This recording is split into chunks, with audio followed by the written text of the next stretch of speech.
अस्सलाम वालेकुम। वालेकुम साईं तव्हांजो नालो? जानवन कल्याण। जानमन कल्याण साहब, तव्हां ये जेको हज़रत काज़ी जो मुक़ाम वारे मसइले खे जेको तव्हां हाईलाइट कयो आहे ऐं पाण उन में कंप्लेन थिया हो जी ऐं ये जेको हीउ मसइलो कोर्ट में हलियो ऐं कोर्ट खां पोइ उहा हिकु दीवार उहा सुमार बि कई वई, अञा हिकु दीवार उते मौजूदु आहे। त उन हवाले सां अॼु असां जेको आवाज़ टीवीअ तरफ़ां हीअ रिपोर्टिंग कंदा आहियूं। त असांखे तव्हां ॿुधायो त हिन मुक़ाम जी असुलु हक़ीक़त छा आहे, हीअ केतिरा फुटनि ते मुक़ाम मुश्तमिल आहे या एकड़नि ते आहे ऐं उन ते कब्ज़ो कॾहिं खां ई थियो आहे। असां आवाज़ जा तमामु घणा शुक्रगुज़ार आहियूं जंहिं हेॾे सारे रियल इशू ते ॻाल्हि कई आहे। साईं जेका गूगल मैप थी अचे, जेको हिन वक़्तु मौजूदा क़ब्रस्तान आहे उहा आहे 1 एकड़ 5 वेसा, जंहिं मंझां 5 वेसनि ते कब्ज़ो थियो। इहा सभ खां पहिरीं हिते जो सोशल वर्कर दोदो काज़ी हुयो जंहिं मूंखे इहा ॻाल्हि ॿुधाई, उनजो असां ते मौक़ो बि वरितो, उनखे असां एहतजाज बि कराया। भित टोड़े ऐं कुझु क़बरूं हिन पासे मसवार बि थियल आहिनि, उहे असां वटि रिकॉर्ड बि मौजूदु हूंदो। ऐं हिते खॾ में मिटी भराए 2 धुरनि जेको आहे कब्ज़ा करे छॾिया, बाक़ाइदा कब्ज़ा करे छॾिया। पोइ उन्हनि जी नियत कहिड़ी बि हुजे, हाणे छा बि हुजे, पर असां हिननि खे सोशल मीडिया जे ज़रिए, फ़ोननि जे ज़रिए मुलाक़ातूं बि कयूं त बाबा हीअ क़ब्रस्तान जी जॻह आहे ऐं क़ब्रस्तान में हिसा न हुजणु घुरिजनि। सभु मरण खां जहिड़े त अमीर ऐं ग़रीब, पीर ऐं फ़क़ीर, वॾेरे ऐं ग़रीब जो तव्हां तफ़ावत रखियो आहे, तव्हां हर शइ जो जेको आहे असांजो तफ़ावत रखो, पर मरण खां पोइ घटि में घटि इहे दीवारूं त हटायो। पर हिननि चयो त न, हीअ वॾेरनि जो आहे, हीअ पीरनि जो आहे, हीअ मीरनि जो आहे, ईअं हिसा करे ग़रीबनि खे माना धिकारियो आहे। जॾहिं त काज़ी अहमद शहर जे अंदरि तक़रीबन 5 लख खनि जी आबादी शहर जे अंदरि आहे, 4-5-6 वार्डनि में। उन जे लाइ क़ब्रस्तान सिर्फ़ु 2 आहिनि, हिकिड़ो फ़ाज़िल शाह, ॿियो हज़रत काज़ी अहमद, जंहिंमें जॻह बिल्कुलु न आहे। क़ब्र जे मथां क़ब्र जॾहिं बि असां खोटियूं था, हेठां 3-4 लाश निकिरनि था। उन जॻह ते जॾहिं पीर नज़र काउंसलर थियो हो त इहा खॾ चयईं त ऐलान कयूं भराए ऐं मोहल्ले वासियुनि खे हीअ क़ब्रस्तान लाइ ॾींदीसीं। जॾहिं भराई सभु मोहल्ले वारा ख़ुशि थिया, असां बि ख़ुशि थियासीं, हिन जी तारीफ़ कईसीं।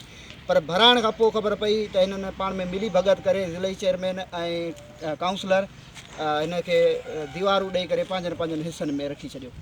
जॾहिं असां हिननि खे कंप्लेन कई, हिननि असांजी ॻाल्हि न मञी, पोइ असां कोर्ट जे ज़रिए वियासीं। कोर्ट रिपोर्टूं घुरायूं मुख़्तियारकार खां, रेवेन्यू खां, टाउन कमेटी खां ऐं पुलिस खां, जिन वाज़े उहे असां तव्हांखे रिकॉर्ड मुहैया कंदासीं। वाज़े लिखियलु आहे त इहा क़ब्रस्तान जो एरिया आहे ऐं इन ते कब्ज़ो थियल आहे। जेका चौदीवारी उहा टाउन कमेटी ॿुधायो त असां TMO जॾहिं खां थिया उन खां पहिरीं जी ॾिनल आहे, जंहिंखे टोड़े करे इहो कमु कयो आहे। त हाणे आर्डर बि असां कोर्ट जो अची वियो आहे त इहे डिमोलिश करे ऐं कोर्ट में रिपोर्ट पेश कयो, पर हिकिड़ी रही वई आहे जेका वॉलंटरली जाम तमाची साहिबु ड्राथी, जंहिंजे करे असां कंप्लेन तां हथ बि खयो। छो जो जॾहिं हुन माण्हू असांजे आवाज़ खे लबे कयो त असां वरी हुनजी इज़त कई। पर पीर साहिबनि अञा उन हुडी ते, उन ज़िद ते बीठा आहिनि त न, इहो असांजो पोर्शन अलॻि हुजणु घुरिजे।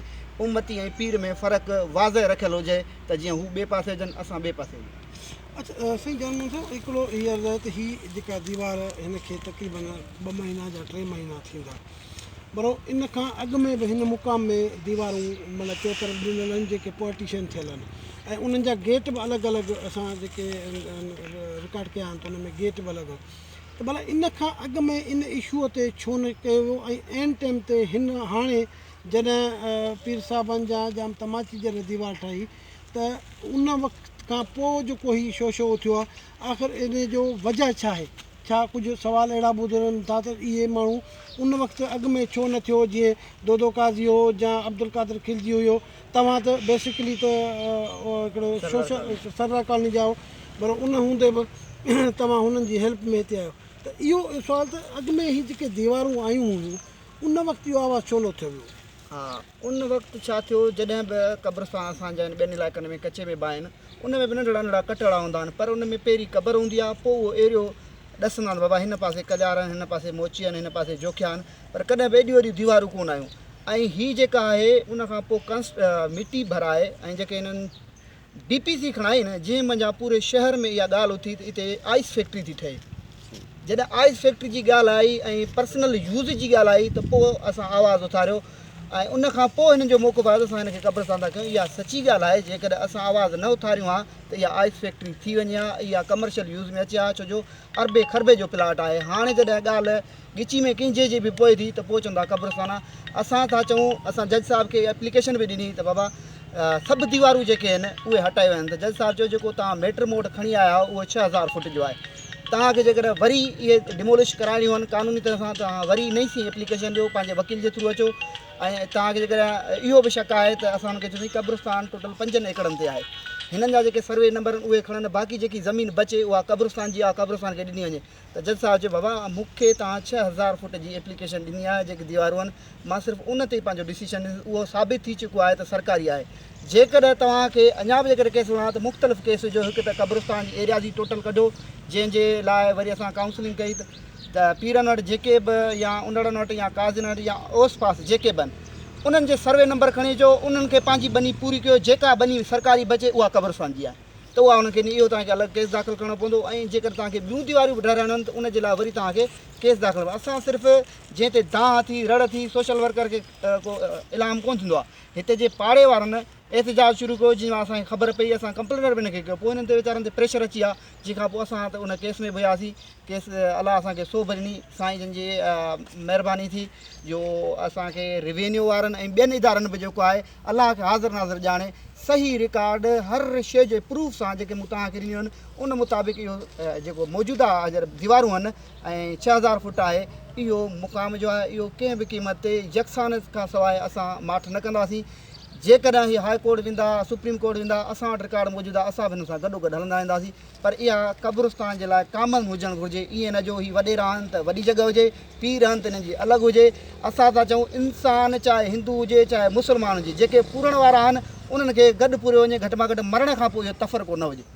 अच्छा सी तव्हां जेका हींअर ॻाल्हि कई त माशा हीअ जेको केस तव्हां हींअर माना विन बि कयो आहे, जो मक़सदु डिसीशन अची वियो आहे त केस विन थियो, हाणे उनखां पोइ तव्हां जेके ॿियूं दीवारूं आहिनि उन्हनि लाइ एप्लीकेशन ॾींदव?